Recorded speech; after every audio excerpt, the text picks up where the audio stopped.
you think that we should encourage the expansion of union representation of workers in Montana and the country? And if so, how would you as a member of Congress achieve that goal? Thank you very much. As I mentioned, that in the 24 years that I've spent in the legislature, every time a right to work bill came before us, not only did I vote no, I also got up and spoke against it, because union workers and union members were put in place for so many decades to support the right to speak out. And that's what I supported. And once I get to Congress, if anything of union support, I'm going to get behind it 110%. Because do I know everything that's going on a local level? No. But I will. But I'll tell you one thing: that when people, especially union members, come to me and give me some recommendations, of course I'm going to take into consideration, because they are the ones that are being impacted. Our teachers leave the state who are union members for better paying jobs, for better benefits.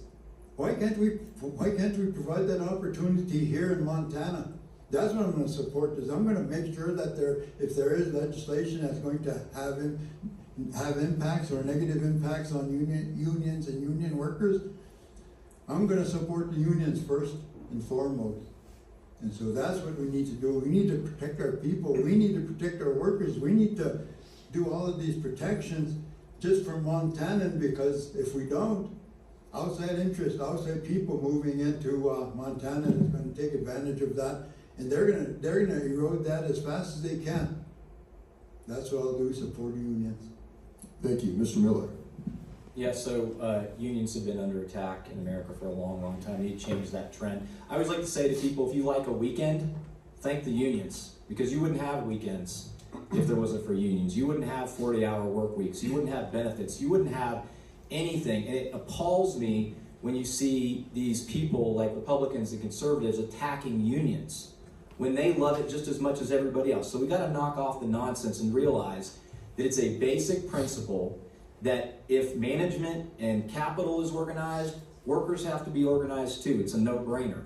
And in that process, you have some parity and you have some bargaining power. This is absolutely critical. So we need to do a lot more to make sure that we strengthen the Labor Standards Act and do other things to make it easier for unions to organize. Because, for instance, we need to see places like Amazon and other things like that, and a lot of these huge billionaire corporations that just want to crush workers to death. We need to start leveling the playing field. And the Trump administration has been horrible on workers, and we got to do some big work on that. Mr. Lux. I've made no secret that since I started my campaign that I've been as pro-union as you can get. My great-grandfather died on Blair Mountain fighting for union rights back in the day, working as one of the rednecks. And I've continued on that on. My whole family has. Here in Montana, we remember the Copper Kings. We remember how bad it can get.